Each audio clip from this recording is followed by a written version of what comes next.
Plenty of issues to get through with my panel. Angela Mollard, columnist and commentator, joins me in the studio. Great to see you, Ange. And we've got Katie Woolf from Mix FM Mornings over in the Northern Territory. Great to see you. Thank you so much for joining us. Okay. Thanks for having me. Now, I wanted to start on Alice Springs, and there's been a big focus on that this week. A report has called for the urgent reinstatement of the alcohol bans that were lifted last July. Katie, what needs to happen and when?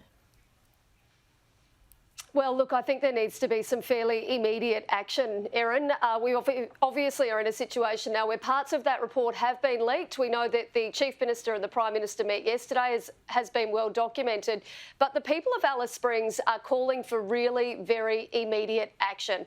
I had a panel this morning which included one of the independent members for Araluen, so Alice Springs, and she's really now calling on the Northern Territory government to apologise. She wants those alcohol bans reinstated immediately.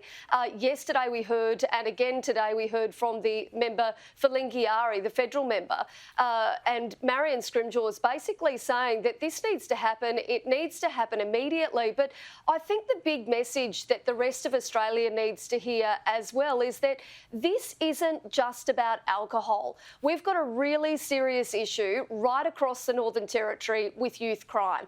And I think that if you ask, people in Cairns, places like Mount Isa, places like Townsville, it's something that's taking place across Northern Australia. But for us here in the Northern Territory right now, particularly in Alice Springs, they've got a really serious issue with youth crime.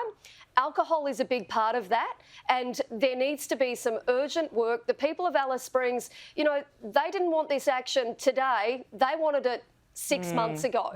So the Prime Minister, I know he's a busy man, but he does really need to get back there. We need to see some action in Alice Springs, and we need to see it really very quickly. Yeah, well said. And it is complex, isn't it? Oh, look, it's very complex, but I don't support the Prime Minister when he says, you asked him the question in the interview before this about this issue, and he talks immediately about the previous government and the sort of end to that policy. Look, I'm sorry, even if you have to do an about flip on that and reinstate that policy, if you have to reinstate the cashless welfare card, you may actually have to return the status quo and then work from there. And we're not seeing that talked about. We're seeing we'll just step back, we'll be consultative. If you actually need to get back to a position that was to a certain extent working, then just turn it over. Nobody's going to accuse you. You've got police, you've got all sorts of agencies who are now run off their feet. You've got fear, you've got unhappiness, you've got an awful situation.